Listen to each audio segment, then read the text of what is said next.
Hi, it's Sarah, the Real Simple Mama, and I need some help. So I'm going to explain my situation and show you what's going on with the updates to the chicken run. And I'm getting antsy for more plants. Antsy for plants, I don't know.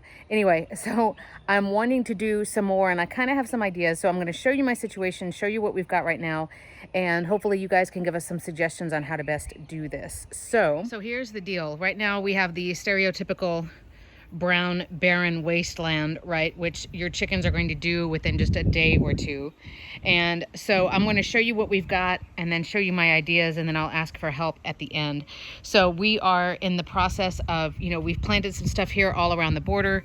We ended up with this weird little garden space over here that I've planted some stuff in, right girls?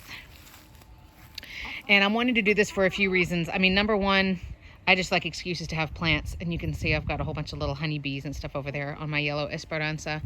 But, I love having plants. They're good for the earth, they're good for the air.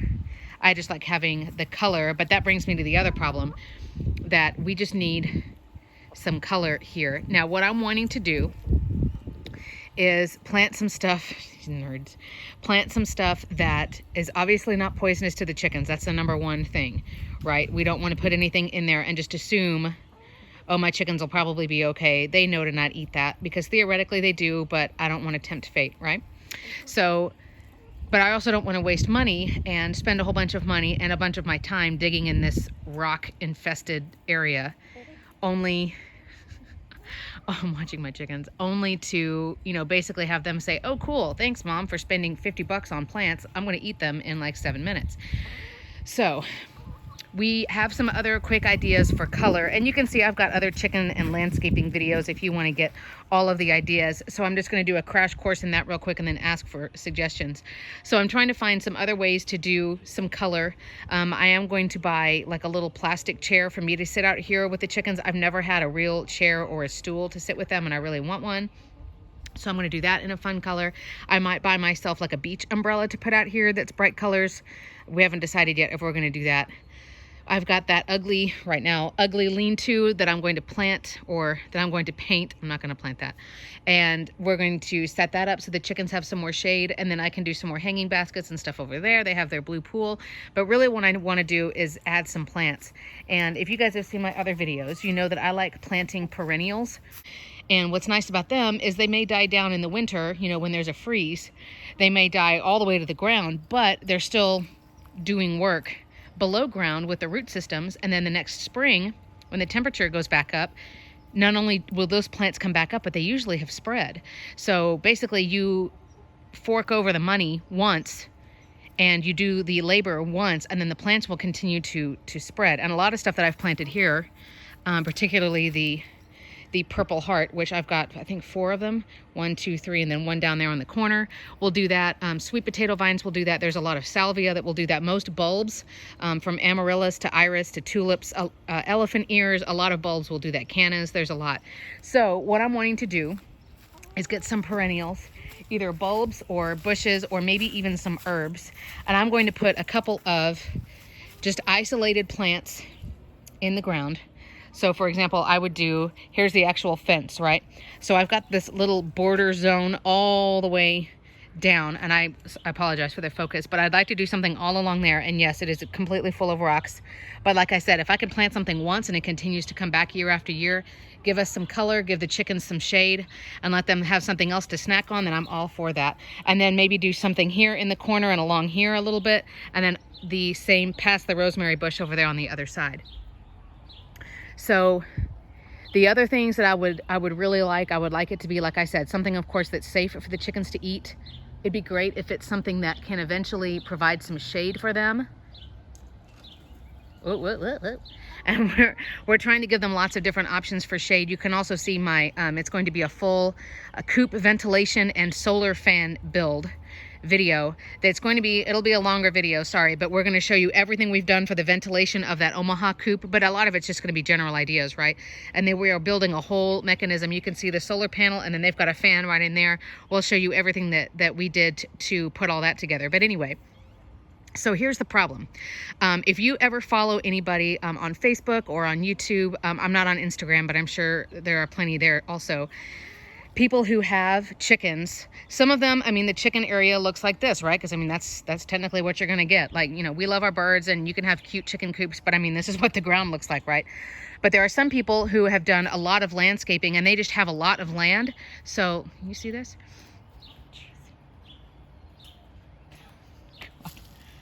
Now that's why I planted those plants like that, because she'll be able to eat a little bit of it, but she won't be able to kill the plant. Just as the plant grows too close to the fence, they can trim it back a little bit. But anyway, some of the ones that I like, the chicken chick.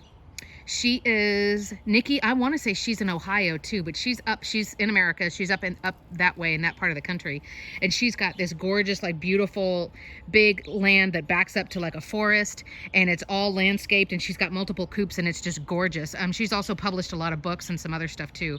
And then in Australia, there is another chicken lady, and her Facebook page name is Here Chook Chook, which is a chook is like a nickname for a chicken in Australia. And when I've read about chicken landscaping, a lot of what they say is like, basically you have to have so many plants that are established that, you know, you put them in the ground a while back, so the roots have gotten established, the plant, you know, you don't have to baby it anymore, that, you know, there's no way that the chickens could overwhelm the plants and just gang up on it and eat the whole thing down in a day.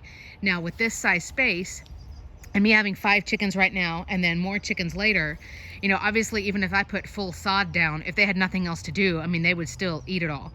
So what I'm wanting to do is put some plants in, and this is where I need your help, and have some way of protecting the plant from the chickens, but I still need to be able to get to the plant so that I can water it. And we still need to, of course, be able to let the plant have some sun. So here's what I'm thinking. If I was to use, let me pick cannas, for example, which is a bulb that they bloom different ways. They've got big, broad leaves. And if I was to put them all along here, the goal is that I would leave them probably until, I don't know, for months, probably at least 2 or 3 months, maybe longer, and do the same idea as what I've got here outside the run, where I just do rabbit wire or chicken wire or something like that. That way, of course, they're getting plenty of air circulation. It's easy for me to water them. They can get all of the sunlight that they need, but the plants are protected from the chickens. And here's 2 things you need to think about. The first thing is that chickens want to, of course, if it's a plant that's not poisonous, if it's something that they like, they're going to go after the leaves, like you just saw with Calypso. They won't go after flowers in particular, but they will go after the leaves, and they will go after, if it is a plant that creates, you know, like something like a fruit or a vegetable, they're going to eat that too. So there's a lot of people who they have gardens, like I think Addie has gardens with her chickens, and a lot of other people do too, and they're great for eating the pests and things like that. But I mean, they're going to eat your tomatoes before you get to harvest your tomatoes. They'll eat your bell peppers, you know, they'll destroy all of that stuff. But the other thing is, if you till the ground because you're going to plant something, all of that loose dirt and you playing in the hole and playing in the dirt and you turning up that fresh dirt, the chickens want to play in the dirt too. And they use it, you know, because they'll find grubs and June bugs, and they will find little pieces of grit, and they just like being in the fresh dirt. They'll dust bathe in it because you've just loosened up the soil for them, right? So you've got 2 different problems. So even if I buy something that's not poisonous but the chickens don't want to eat, like rosemary, for example, that's my rosemary bush that I've had for years, and I put it in with my chickens and they've never touched it. They just don't like it. First of all, there's not a universal rule of no chicken will eat this. It's kind of like in San Antonio when people say, you know, tell me what to plant that the deer won't eat. And it's like, well, you need to ask your neighborhood deer, hey, do you like this or not? Because there's not really a hard and fast rule of chickens will not eat this. Some chickens will eat roses, mine do not. Some chickens will eat rosemary, mine don't. But mine will eat peppermint and basil and a lot of other herbs that other people say that their chickens won't. So we've got 2 issues that we need to think about protecting these new plants when we put them in the actual run. The first is giving, you know, the plant itself what's above ground, giving them some space to where they can get established, they can grow, they can get ahead, right, before the chickens come over and start mowing them down. But the other thing is I need to protect the ground where the plants are, where I've just tilled the ground, because the chickens aren't necessarily, they're not really going after eating the roots or eating the bulbs, but they want to play in that fresh dirt, and I can't let them do that. So if you've got suggestions for what I should plant, and again, the number 1 thing is it has to be a perennial, it has to be non-poisonous, because we don't want to assume. So there are a lot of beautiful plants like oleander and to use that example that I mentioned earlier, elephant ears. It'd give them some beautiful shade. I love elephant ears, but I need to double check. I'm pretty sure they're poisonous. And I've got that narrow, it's probably just over a foot. It doesn't look like it is, but it is. And it goes from here, and I've got those, they're not real railroad ties, they're fake ones, but it goes all the way down to that corner. And I probably would want to plant, see where that mirror is? I probably would want to do all the way along there, all the way along here, and then do some stuff here in this corner, and do some stuff in the opposite corner. I am in zone 8B. If you're following with the, you can look on, if you're in the United States, the USDA, US Department of Agriculture, you can go see what agricultural zone you're in, and it's just based on geography. But then they can recommend plants, you know, based on the temperature and how much rain you get and stuff like that. So there's the other zone over there next to that lean-to structure.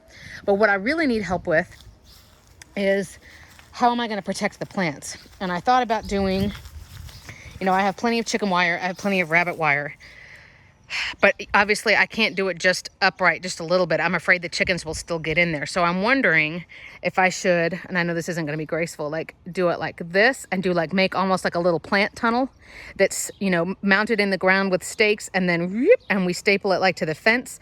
Should I just do like a lean-to like that? But I need to do something where, you know, I can still water the plants. And I'll be honest with you, I normally don't take the hose into the chicken run. It's just too much of a pain with my rabbit wire fence and the gate and everything. It's too, you know, it's wobbly. So I stand out here and I spray my plants, and I can hit that hanging basket, the bougainvillea. I can hit my magnolia tree. I can get everything I need to. And then of course I get the ground wet for the girls too. Once I feel like those plants are safe, then we'll do the big unveiling. But then hopefully there's going to be so much stuff going on, and, you know, feeding the chickens treats, and they're going to have their lean-to with the mister, and they're going to have their pool. They're going to have so much stuff. And then some of these potted plants out here are going to be for them eventually too. And again, the reason I want to put stuff in the ground is because eventually I want those, again, they're going to be perennials. They're either going to be bulbs or they're going to be like bushes, but I want them to spread every year and come back bigger and bigger. And you just, you know, in the first year or two, if you've watched my other plant videos, you know you're going to have to baby them for the first year or two, especially here in the San Antonio area. You know, I'm going to have to make sure that they're watered every day or every other day. I'm going to water them deeply so that it encourages the roots to go down deep. That'll make the plant stronger over time. But then, you know, within a year or two, certainly by year number 3, they'll be really hardy and they'll be chill. They will be low maintenance. But what I'm really concerned about is if I'm going to spend all of the time and the effort, especially since you guys have seen this rock nightmare that's up here in this area, I would love something that's got color, but it has to be not poisonous. It has to be a perennial. And then really, I'm not going to spend the time and the money unless I can be sure that those plants are going to get a good head start and they won't be overwhelmed. So I don't know. I wanted to see what you guys think. And now I'm just rambling and thinking about plants. But this is literally, guys, this is like one of the main things that I think about before I fall asleep. Like, I do my meditation, I lay down, I've done lavender spray on my pillow, and, you know, I make sure that my children are sound asleep and everything is good. And then I lay there and I think about chickens and I think about plants. So let me know what you think. If you've had some ideas that have worked, you know, for letting plants coexist in with your chickens. And like I said, I've done other videos before. I've got hardware cloth, little guards. The cylinder's made out of hardware cloth, so when I plant something in the ground, I just go dink and stick it over that. And that way it's protected. But color, yes. Something dense that the chickens can hide under, yes. Not poisonous, yes. But, you know, we do want to get some color in here. And some of it, like I said, I'm going to cheat and, you know, get a lawn chair. And eventually I will paint that so that it's cute. That kind of thing. But, you know, it'd be great to have some more plants in here too. So I'm excited to see what you guys think. So let me know in the comments questions you have, suggestions you have.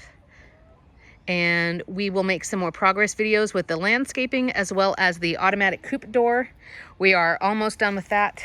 And then everything going on with the chicken netting and the chicken lean-to and the chicken fan and all the other stuff we've got going on.